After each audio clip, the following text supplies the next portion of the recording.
Imagine being locked inside a metal sphere the size of a phone booth. Now imagine that sphere is hanging underneath a bomber at 25,000 feet, moving at 200 miles per hour over Nazi Germany.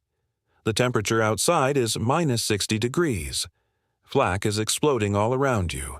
Enemy fighters are closing in at 300 miles per hour, and you have no parachute. Visual. Slow, POV push into the ball turret opening. Tight, dark, barely large enough for a human body, because there was no room for one. This is the story of the men who sat in the most terrifying position in the most dangerous aircraft of World War II, and what happened when things went wrong. Section 1. What was the ball turret? The B-17 Flying Fortress had one critical problem when it came to defending itself: the belly. German fighter pilots figured this out early: attack from below, and the bomber had almost no way to shoot back. So engineers at Sperry Corporation designed a solution: a retractable, rotating gun turret mounted directly into the bottom of the fuselage. The Sperry ball turret was roughly 44 inches in diameter. That's just under 4 feet across, a sphere barely wider than a man's shoulders. Inside, the gunner sat in a near-fetal position with his knees pulled up toward his chest, his back curved, his face inches from a small plexiglass window. Both feet rested on pedals. Both hands gripped triggers connected to twin .50 caliber machine guns. The entire turret could rotate 360 degrees horizontally and elevate the guns from 0 to 90 degrees. In theory, it covered the entire underside of the aircraft. In practice, it placed one man in a position unlike anything else in aviation history. The gunner entered only after the aircraft was airborne and the turret was lowered into position. Once inside, the hatch closed behind him. He was now separated from the rest of the crew, physically isolated in a spinning metal ball beneath the plane, for the entire mission. Missions that often lasted 8 to 10 hours. Section 2. The Parachute Problem. Here is the detail that defined everything about the ball turret experience. There was no room for a parachute inside. The turret was too small. If a gunner wore his parachute while seated, he physically could not fit through the hatch. So, the standard procedure was to store the parachute inside the aircraft, outside the turret, and retrieve it only when ordered to bail out, which meant that if the aircraft took a catastrophic hit, the gunner first had to rotate the turret to the exit position, open the hatch from the inside, pull himself out, locate his parachute in the chaos of a damaged aircraft, strap it on, and then jump. All of this while the plane might be on fire, losing altitude, or in a violent spin. The turret required hydraulics to rotate. If the hydraulic system was damaged, by flak, by gunfire, by structural failure, the turret locked in whatever position it happened to be in. There were only 2 orientations in which the gunner could open the hatch and exit. Any other angle and the hatch was blocked by the aircraft structure itself. If the hydraulics failed in the wrong position, the gunner was trapped. Not metaphorically trapped. Physically locked inside a metal ball, unable to move, unable to exit, as the aircraft descended. Section 3. The Physical Reality.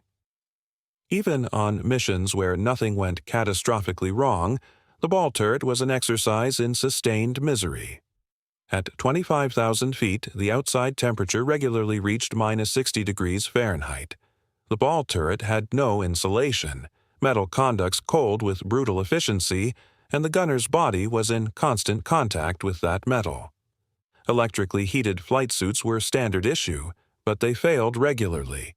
A short circuit, a damaged wire, a loose connection, and suddenly a man in a metal sphere at high altitude had no protection from temperatures that freeze exposed skin in minutes.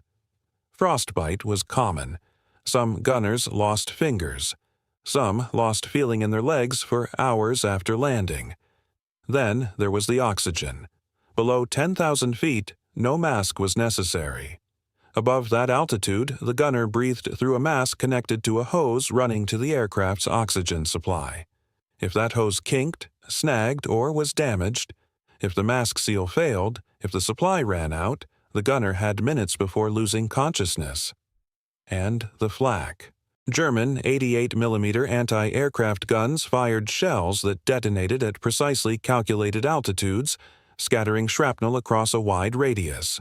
The B-17's aluminum skin offered almost no protection against shrapnel.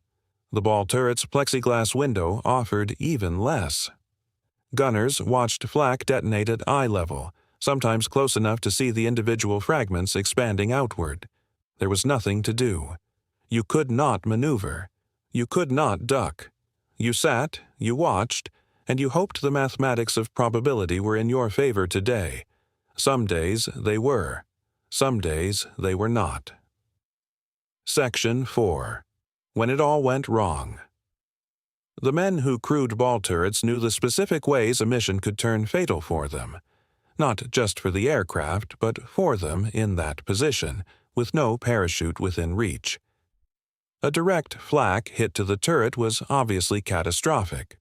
But the more common fear was secondary damage. Hydraulic lines severed by shrapnel, electrical systems knocked out, the turret suddenly freezing in position mid-rotation. There were documented cases of gunners spending the final minutes of a doomed aircraft's flight attempting to manually override the hydraulic lock using hand cranks designed for exactly this emergency. Some made it. The hand crank worked. They rotated the turret, opened the hatch, retrieved their parachute, and jumped. Others did not make it in time. Landing gear failures created another specific horror for ball turret gunners. Standard procedure was to exit the turret before landing and retract it into the aircraft. But if the landing gear was damaged and the crew could not verify it would hold, the turret had to stay retracted during the approach. A belly landing, aircraft coming in on its fuselage, with the ball turret deployed meant the turret hit the runway first. The weight of the aircraft coming down on that sphere was not survivable. This was not a theoretical possibility. It happened. Gunners died this way. The procedures existed because the procedures were necessary. Section 5. The Men Who Flew. The men assigned to ball turrets were typically the smallest in the crew. Not because the Army Air Forces was selecting for bravery in small men, but because the turret demanded it. If you were above a certain height or weight, you physically could not operate inside it. The average age of a B-17 crew was below 25. Many ball turret gunners were 19, 20, 21 years old. They flew a required tour of 25 missions before rotation.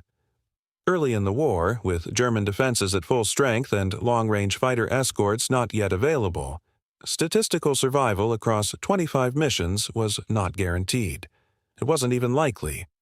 The 8th Air Force suffered casualty rates of approximately 20%, 50 times higher than European infantry. 1 in 5 did not come back. These men knew the numbers. They flew anyway. There is a famous short poem written in 1945 by Randall Jarrell called The Death of the Ball Turret Gunner. It is 5 lines long. It describes a gunner's death from the gunner's own perspective. It ends with the image of his remains being washed out of the turret with a hose. It was written because that image was accurate. That is what these men understood when they climbed inside. The ball turret was not the only dangerous position on a B-17. Every station had its risks. But the turret was unique in one specific way. It combined isolation, confinement, cold, constant exposure to fire, and the structural reality of having no parachute within reach, simultaneously, for the entire duration of every mission. The men who flew in it were not unaware of what they were accepting. They understood the hydraulics could fail. They understood the hatch could lock. They understood that in a belly landing they were the lowest point on the aircraft. They climbed in anyway, mission after mission. The B-17 flew in formation because formation meant overlapping fields of fire, each aircraft protecting the others. The ball turret existed because without it, the belly was exposed. Someone had to sit there, and someone always did.